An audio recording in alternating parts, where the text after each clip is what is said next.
क्या आपको पता है पॉइजन वाले जानवर और वेनम वाले जानवर में क्या फ़र्क है? क्या आपको पता है अर्थ का फ्लैग कौन सा है? अगर आपको ऐसे ही मज़ेदार फैक्ट जानने हैं और हमारे चैनल पे नए हैं तो हमारे चैनल को सब्सक्राइब कर दें, बेल आइकन दबा दें ताकि जैसे ही हम वीडियो डालें सबसे पहले नोटिफिकेशन मिले आपको।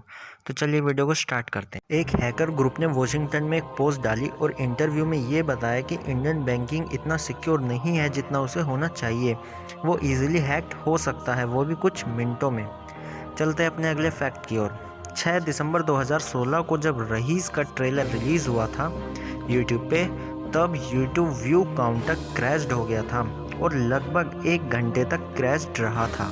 That is amazing. चलते अपने अगले फैक्ट की ओर।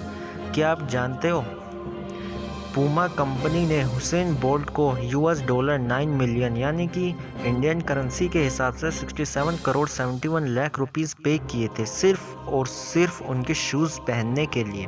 क्या बात है। चलते अपने अगले फैक्ट की ओर। एक फेमस टीवी शो जिसका नाम फिनियस एंड फर्ब है, उसमें एक कैंडिस नाम की लड़की है। एक्चुअली वो लड़की रियल है और मेंटली डिसऑर्डर है और वो हमेशा से यही इमेजिनेशन करती है कि उसके 2 भाई हैं और उसके मदर ने उस पर कभी बिलीव ही नहीं किया, जिसकी वजह से उसने सुसाइड कर लिया। लेकिन उसने ये सारी इमेजिनेशन एक बुक में लिखी है और उस बुक की मदद से ये कार्टून बनाया गया। अगर आपने ये कार्टून नहीं देखा तो 1-2 एपिसोड तो ज़रूर देखना। चलते हैं अपने अगले फैक्ट की ओर। दिसंबर 2016 को जब नासा को एक लार्ज स्पून की फ़ोटो मिली, जैसे कि आप फ़ोटो में देख रहे हो, जो कि रोवर ने भेजी थी मार्स से, तो उस फ़ोटो से एलियन के इंटेलिजेंस के बारे में पता चलता है। चलते हैं अपने अगले फैक्ट की ओर। क्या आपको पता है इंटरनेट किसने इन्वेंट किया था? जो आपको पिक्चर में दिख रहे हैं इनका नाम टिम बर्नर्स-ली है। इन्होंने ही इंटरनेट को इन्वेंट किया था। एक सल्यूट तो बनता है। चलते हैं अपने अगले फैक्ट की ओर। अगर आपको एक डायमंड दे दिया जाए और पूछे कि ये रियल है या आर्टिफिशियल, तो आपको बस उसका एक्सरे करना होगा।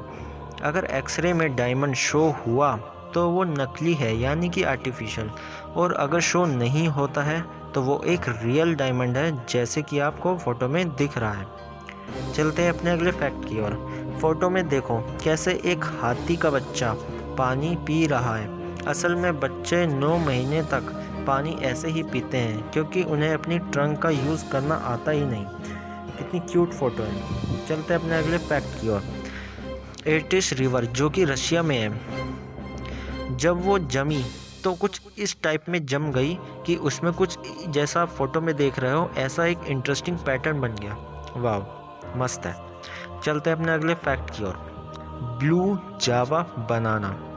दोस्तों, येलो बनाना तो सबने खाया है, लेकिन जो ब्लू जावा बनाना है, जो कि लगभग जो नीले कलर का होता है, उसका टेस्ट बिल्कुल वेनिला है। मानो ऐसा लगता है कि हम वेनिला आइसक्रीम ही खा रहे हैं। चलते हैं अपने अगले फैक्ट की ओर। दोस्तों, एक खाई जो सिल्फ्रा फिशर जो कि आइसलैंड में है, पूरी दुनिया में ये एक अकेली ऐसी जगह है जहाँ पर नॉर्थ अमेरिका एंड यूरोप दोनों को एक ही वक्त पे छू सकते हैं, और इन दोनों के बीच में सिर्फ एक क्रिस्टल क्लियर वाटर है। That is wonderful.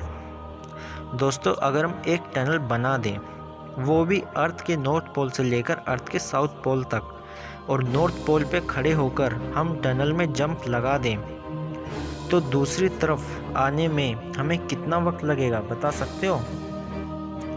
दूसरी तरफ आने में हमें 42 से लेकर 53 मिनट लग जाएंगे। That is unbelievable. चलते हैं अपने अगले फैक्ट की ओर। दोस्तों, जहाँ तक हम जानते हैं, पॉइजन मतलब जहर और वेनम मतलब भी जहर ही होता है।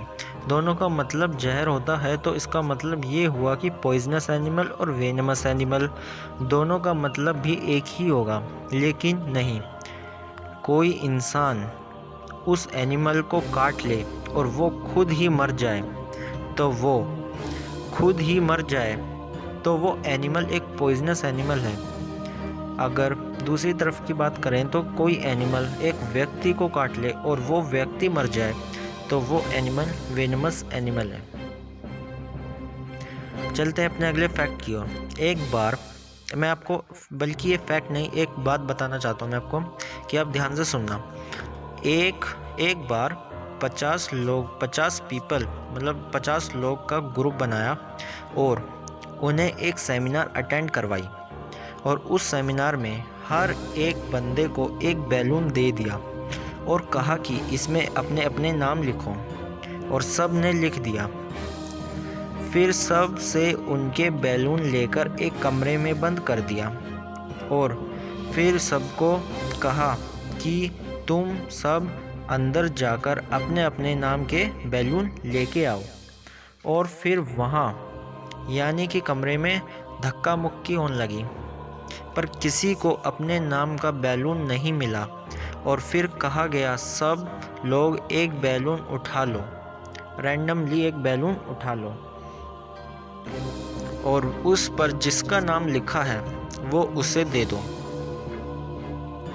और ऐसे करने के बाद सबने जो भी रैंडमली एक बैलून उठाया और जिसका नाम लिखा होता उसका नाम बोल के वो बैलून उन्हें दे दिया। ऐसे करके मिनटों में उनके जो बैलून है सबको अपने नाम के मिल गए। दोस्तों, जो मैंने ये बात बताई, ये बात बिल्कुल हमारी लाइफ की तरह है। यानी कि हमारी खुशियाँ दूसरों की खुशी में होनी चाहिए। अगर हम दूसरों की खुशियाँ उन्हें लौटा दें तो हमें हमारी अपनी खुशियाँ अपने आप मिल जाएगी। Give them their happiness, you will get your own. चलो, इसी के नाम पे मैं आपको एक होमवर्क देता हूँ। ये बताओ, जो मैंने बात बताई उसमें और मैंने कितनी बार कहा OR, और मैंने कितनी बार यूज़ किया, कमेंट में बताना। अगर वीडियो अच्छी लगी तो लाइक कर दो, अगर अच्छी नहीं लगी तो कमेंट कर दो कि आपको अच्छा नहीं लगा। ओके बाय, फिर मिलेंगे।